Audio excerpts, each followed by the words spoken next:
Today's bite-sized episode is sponsored by AG1, one of the most nutrient-dense whole food supplements that I've come across, and I myself have been drinking it regularly for over 5 years. It contains vitamins, minerals, probiotics, prebiotics, digestive enzymes, and so much more, and can help with energy, focus, gut health, digestion, and support a healthy immune system.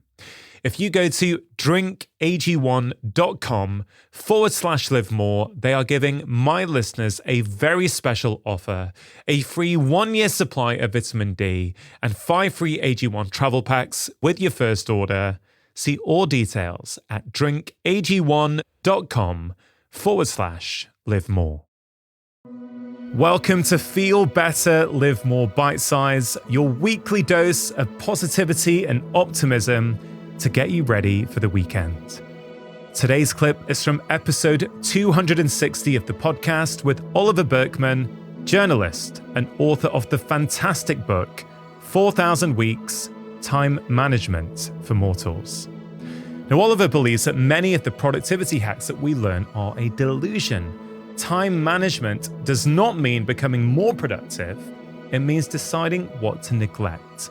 And in this clip, Oliver shares some of his tips to help overcome overwhelm, make better choices, and build a meaningful relationship with time. The big theme I keep getting in your book is this idea that there are limits. Mm-hmm. There are limits to what we can do with our time. There are limits to what we can care about. And this idea that these ideas and these concepts are limitless is actually part of the problem. Right. We are finite creatures existing in this world of infinite inputs and opportunities and suffering and all the rest of it. So there's always going to be this mismatch. And I think what we spend a lot of our lives doing without realizing it is trying to get over that fundamental mathematical fact. Limited time means you have to make tough choices. You have to not do things that would matter. And in order to do other things, you have to neglect certain potential friendships you could be nurturing in order to focus on some other relationships in your life. You just have to, because we're just finite. But the most obvious one for most people on a day-to-day basis, I think, is just work, right? Yeah. The volume of emails, the volume of things that the boss is asking you to do or that you want to do in your work. We think that a lot of this productivity, time management stuff and other kinds of personal development advice, we think that they're like a back door to get around that. And that just leads to more stress because they're not. I'm drawn to this line in your book. The more you try to manage your time with the goal of achieving a feeling of total control and freedom from the inevitable constraints of being human, the more stressful, empty, and frustrating life gets. I mean, I think that kind of says it all. Yeah, thank you. Yes, I hope so. I mean, and there's a flip side to it, right?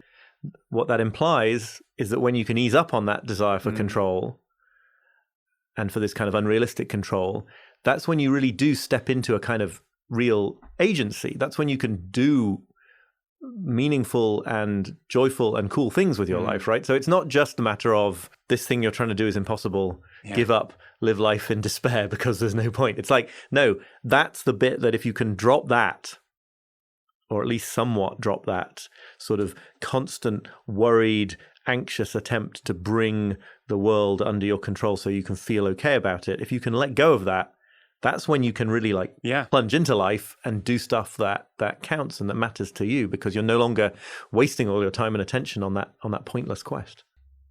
The one way to feel totally in control of some project that you really care about in your life and like it is totally perfect still is never to start it, right? Because then you've got this beautiful mental image of this song you're going to write or marriage you're going to have or house you're going to find or book you're going to write, and it's pristine.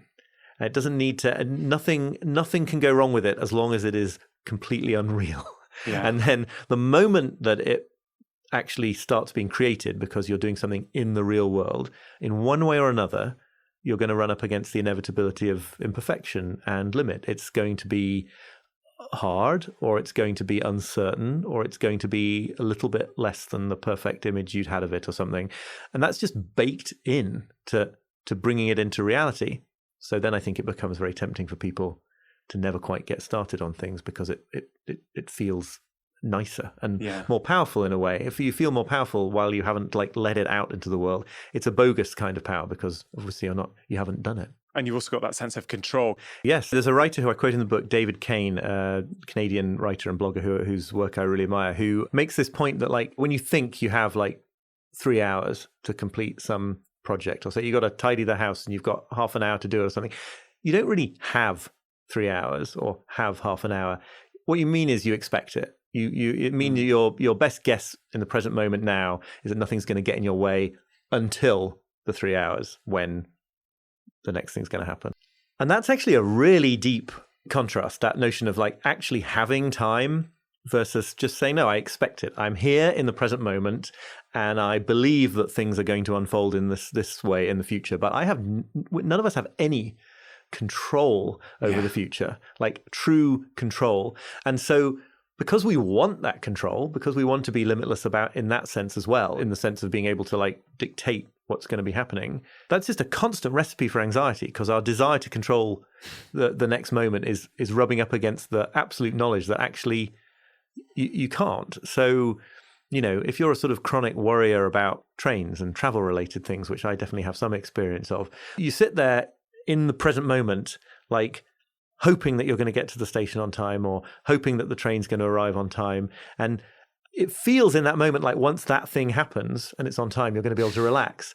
But you're never going to be able to relax because then there's the next thing, right? Then will the train arrive on time? Will there be a taxi if you need to get a taxi? You're not actually in the present moment, then, exactly, are you? Because you're planning for the future and when that happens. And you're trying to like sort of reach out of the present moment and exert some control over the next one. Of course, that's going to be a recipe for anxiety because like that's not possible. And I think it's fine to plan, right? It's fine to say, here's how I'd like today to go. Here's when I have some say in how today goes, I'm going to steer it in this direction rather than that direction. Fine. But this idea that you're like controlling the future from the present, again, it gets kind of deep, but I think we're all prone to it. Yeah, it is deep, but I think it's such an important point for us all to consider.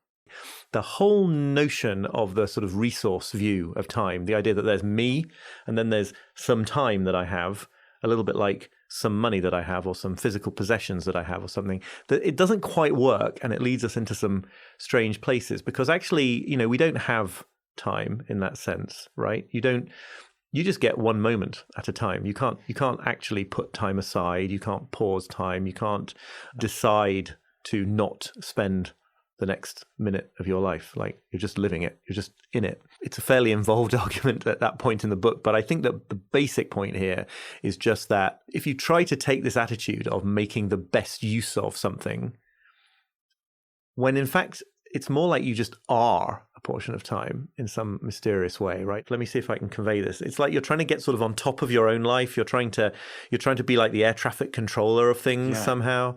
And that sort of alienates you from actually being here, right here in the moment of your life. Because everything, apart from anything else, everything becomes a question of like, am I using this hour best for, what is it? Some future goal, to make the most money, to achieve this outcome I want, to please somebody who I think needs to be pleased in my life, And if you're only asking about your time, am I using it in the right way for that future goal? It's almost impossible to find it truly meaningful and absorbing in the moment because those are just two fundamentally different lenses, right? So in a way, you almost have to be willing to waste time if what we mean by waste time is not be using it in that instrumental way in order to use it well, which is a total weird paradox that I'm still trying to get my mind around. These are these big existential questions like, who are we? What does it mean to live a good life, a meaningful life?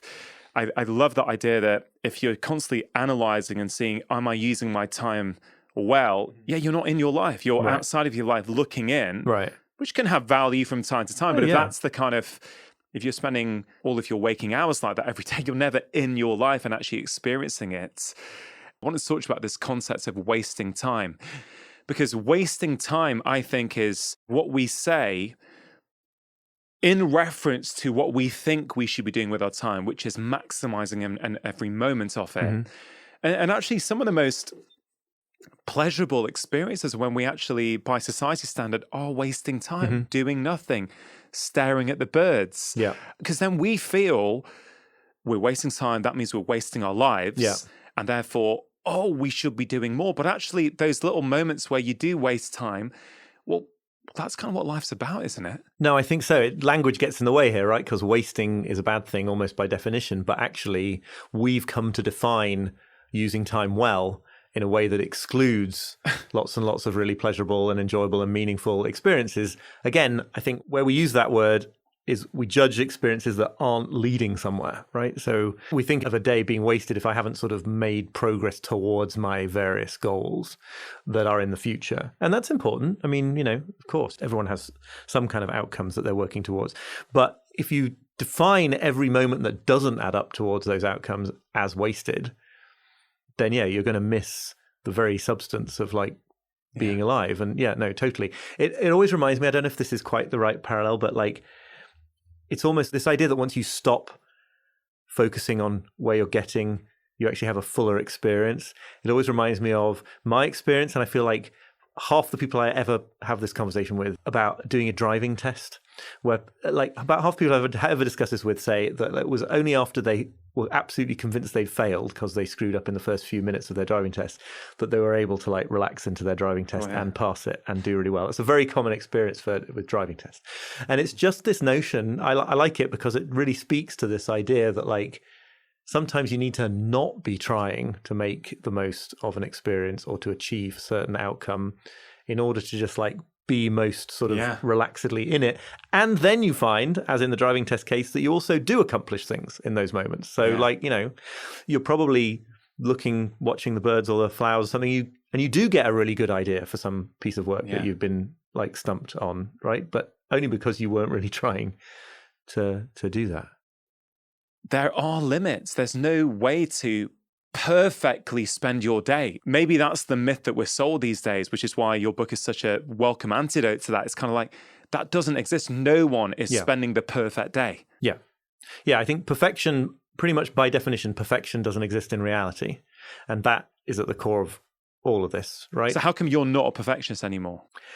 Well, I don't know that I'm not a perfectionist, but I'm definitely in recovery to a significant extent. And I think that, lots of different parts of that puzzle. One is just, something in me, deep in me, steered me into newspaper journalism first as a way of, working in a very deadline-driven environment like that will have a tendency to sort of slightly beat the perfectionism out of you because, you'll get to whatever it was, Monday, Tuesday morning, and you still haven't got a good idea for your weekly column. Well, then you have to use one of the bad ideas. Of course.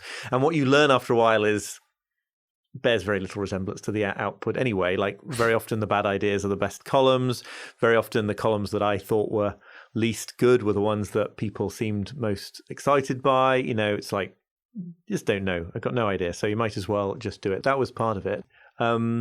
I think becoming a parent is an interesting part of this because then you're in this relationship where it's true of all relationships, but it's very obvious with small children that they're just going to keep, you can't press pause. Like they're going to be a day older tomorrow and a day older after that. And very swiftly, you can prepare when a baby's coming, you can prepare to try to be sort of perfect in those first months or something. But as soon as you're then in it, it's just like, it's all moving so fast. It's like, and obviously there's not going to be any perfection here. Obviously it's just going to be constant improvisation and winging it. Yeah, which we all are doing all the time anyway. Many people these days are struggling. They feel a chronic state of overwhelm. Mm-hmm. They feel that they don't have enough time to get all the things done that they think they need to get done. Do you have any kind of final thoughts or words to share with people? You don't have to fight to somehow make time for everything that matters. That's kind of a futile quest. You just have to make time for some things that matter and let it go, that it's not going to be everything. I mean, I think one way to think about this is just to sort of ask yourself how you might do today differently if you really knew and believed that you definitely weren't going to get all the things done that you were hoping to get done. And might you in that situation make at least a little bit of time now, today, for something that you know you really care about, rather than telling yourself that that's coming down the pike, that you're going to get all this other stuff out of the way first, and then you're going to have time for that. Some other things are not going to get done, and that was always the case. But just do it from this position of like being in touch with reality, and not endlessly berating yourself and beating yourself up for not being able to sort of evade the terms and conditions of being human. Hope you enjoyed that bite-sized clip.